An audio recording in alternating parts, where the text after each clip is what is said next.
2023 has seen disaster after disaster, with too many people losing their livelihoods and their lives. And time again, climate scientists are showing how heating the planet is turbocharging our weather. So what can we do to protect ourselves from catastrophe? And what can we do to stop our weather getting worse? I'm Adam, a climate scientist with a PhD from Oxford, sharing what you need to know about climate change. Future Adam here, and I just wanted to jump in and say that I am absolutely thrilled that I was in conversation with Hank Green and my friend Miriam over on Hank's channel. You can check out the video over here. And I wanted to say a special thank you to all my subscribers, both the brand new ones and the ones who've been around for years. So, thank you. Okay, so back to talking about climate change. This year has seen a slew of weather-related disasters. Devastating downpours recently hit countries around the Mediterranean, triggering catastrophic flooding that's claimed thousands of lives, most notably in Libya. But that is sadly just the tip of the rapidly melting iceberg of 2023. Countries across the globe have been hit by heat waves. These scorchers are silent killers, claiming the lives of the most vulnerable in society. And wildfires have raged across the planet, destroying vast swathes of the natural world and forcing people to flee their flames. Okay, so how can we stop these disasters getting worse? Well, to answer that, we need to talk about why they're getting worse in the first place. Extreme weather is nothing new, but climate change is making weather that used to be extremely rare more extreme, but less rare. It's easy enough to see how that happens with heat waves. Since the world's getting hotter, that adds heat to these waves and makes them happen more often. And that's exactly what we're seeing today.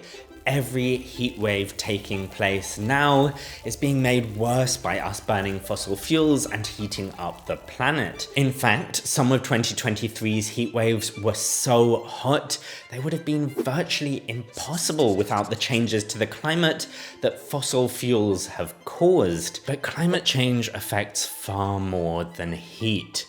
A hotter atmosphere works like a more effective sponge, holding more water.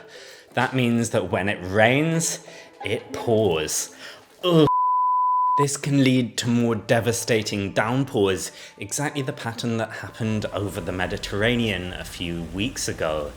But perversely, climate change can also make drought worse for some regions, since hot air can evaporate away more water, and so periods with little rain hurt water supplies even more.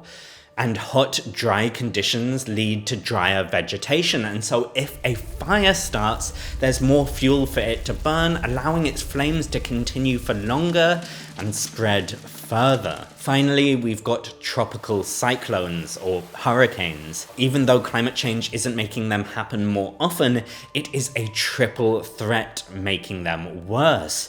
Because of that whole atmosphere being a better sponge thing, they can rain even more.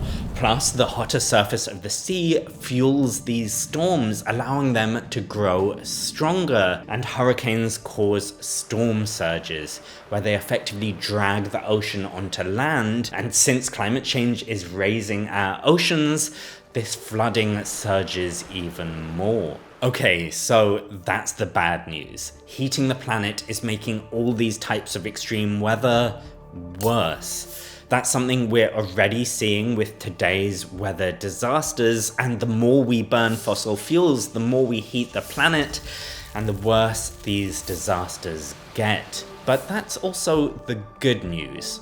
Hear me out. Because basically all of what I just talked about is about how hot the atmosphere is, once we stop the atmosphere getting hotter, we also stop our weather changing. And we know how to do that. If we stop burning fossil fuels and emitting carbon dioxide, we stop the atmosphere from heating up, which will stop our weather getting worse. And this would take effect basically immediately once we stop the world heating up.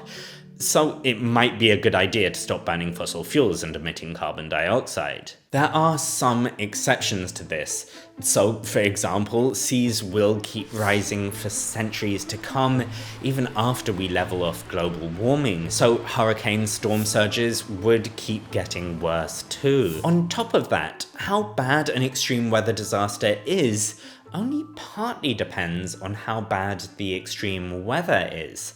Let me explain. So, for example, if a drought hits, that has a very different impact in a relatively rich country which has already built lots of water reservoirs than it would in a poorer country which was already struggling to get everyone the water they needed.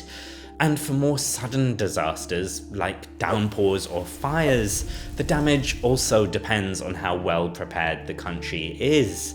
That means prepared with things like flood defenses or fire departments, but it also means being socially prepared, ready to give people the info they need so that they can take action to survive. These warnings need to be clear and direct, not telling people there's going to be 81 millimeters of rain within a 27-hour period, but instead telling people your house is going to flood tomorrow.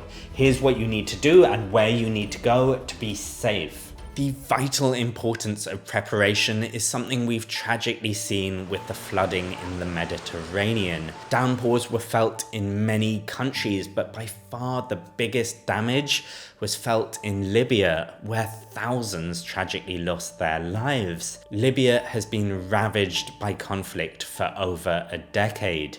Fighting like this not only meant the country was less prepared to respond to weather warnings, but also meant that infrastructure hadn't been properly maintained.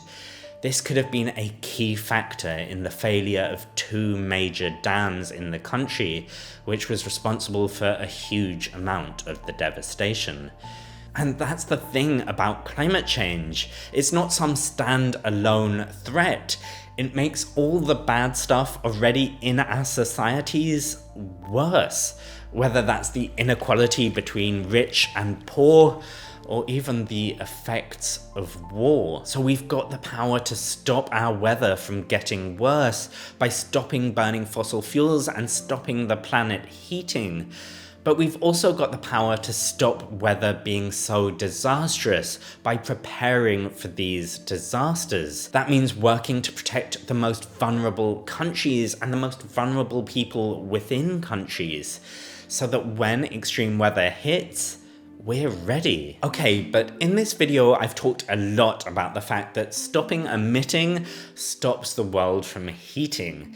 But how do we actually know that? Luckily, my recent videos got you covered. Okay, until next time. Bye.